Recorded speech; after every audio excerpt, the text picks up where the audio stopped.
The managing director of Paragon Trust Company and tax and private client practitioner joins us to bring a common sense approach to money in a world of total insanity. Let's welcome Tony D'Angelo. So Tony D'Angelo is joining us again. We always love having him on, talk about money. And today a little bit about ethics and trust and all that goes along with that. We sort of opened the show with that, Tony, so it's a good theme for the day. Good morning. How are you? Good morning, and good morning to everyone. So, you got a bunch of money you want to invest, or maybe not even a bunch of money, maybe just have some money and you want to invest it. How do you know you're not going to get some, slick car salesman money guy who is going to, walk off into the sunset with your hard-earned cash? Well, and I'm glad you said that because, and I always say this to anybody listening, make sure you get specialized professional advice. And it's when we think of the financial people, oftentimes we think of the Bernie Madoffs or the Ivan Boskis or the people that said one thing and did another. You can't really say the entire profession is the way it is. There's good and bad in every profession. Let me tell you, I can go on for days with that. But how you do that is you begin to research, you begin to ask questions, and also understand how the person coming to you is compensated, because they are doing this as a living, as a profession, as a job. Several ways of looking at it, or several ways people are compensated. One way is by a commission. In other words, I get my pay when I sell you something. And if what I'm selling you is something that will help me more than it will help you, then you have to ask the question. Another way somebody might be compensated is by a flat fee. And that may not be good or bad, depending. Neither one of these things is inherently good or bad. It all comes down to the motivation of the person involved. And then there's other things, sort of in multi-level marketing, where items are sold by volume. They're packaged investments, and the more the person's selling, they get higher up into a, kind of like a Shackley or an Amway. More trips, more cars, more cruises, and that kind of thing. So the important thing, if you're asking me, how do I know if the person's telling me the truth, you can do homework. This is the great part about it. You can check them out. There is an organization called FINRA, F-I-N-R-A, the Financial Institution Regulatory Authority, and every person who is licensed to sell investments, there is a record. You can see where they've been, where they've worked, if there's been any complaints. This is not necessarily the universal solvent. There's problems with FINRA.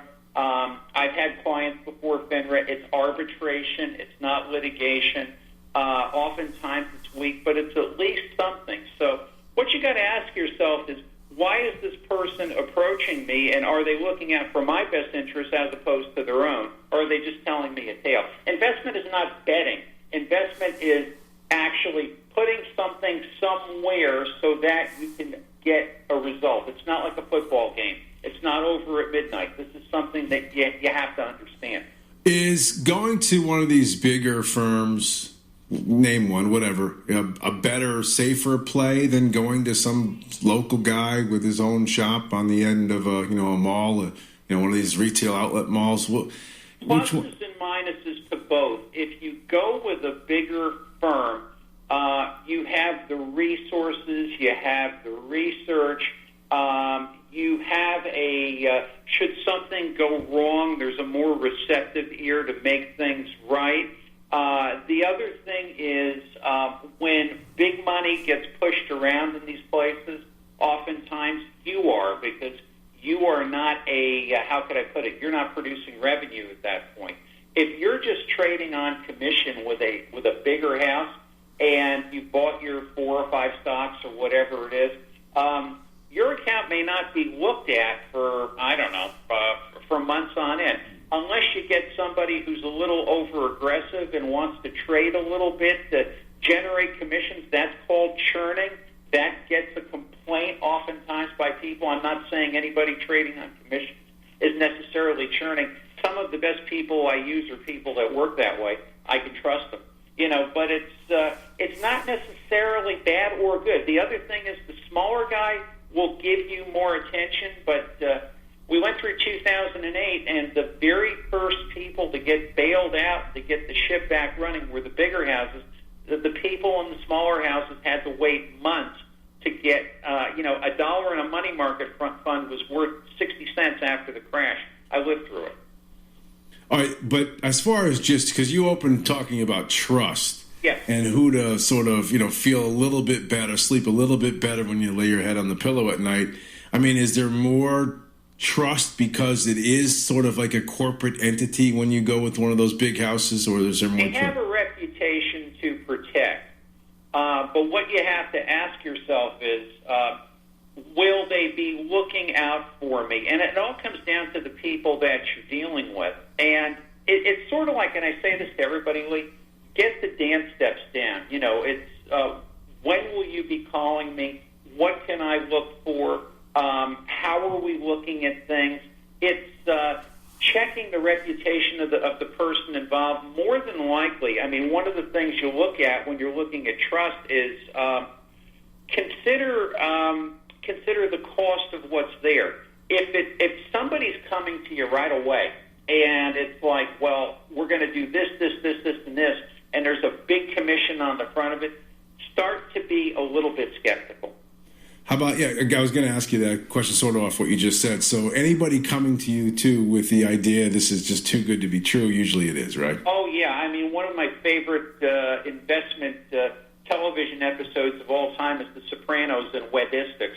No one thing, no one equity, no one fund, no one anything is going to solve all your problems. There's as much chance of that happening as Tom Brady coming and raking my leaves on Saturday. I doubt that's going to happen. I don't think so. All right, so as a general sense, though, it's up to really, it's like anything else. It's up to the consumer, the person that's listening to us right now. They have to do a little due diligence, especially when you're talking about money, your money, to figure out, to make sure you got somebody who's, hasn't been on any reports, who hasn't been in any issues, and et cetera with that, right? Yeah, and the thing is, I mean, very, very few people could actually have the wherewithal and the mental acuity to conduct a fraud like Bernie Madoff, where he just buffaloed everybody. So I don't think you've really got to be concerned about somebody doing what he did. It was just magnificent in its total evil.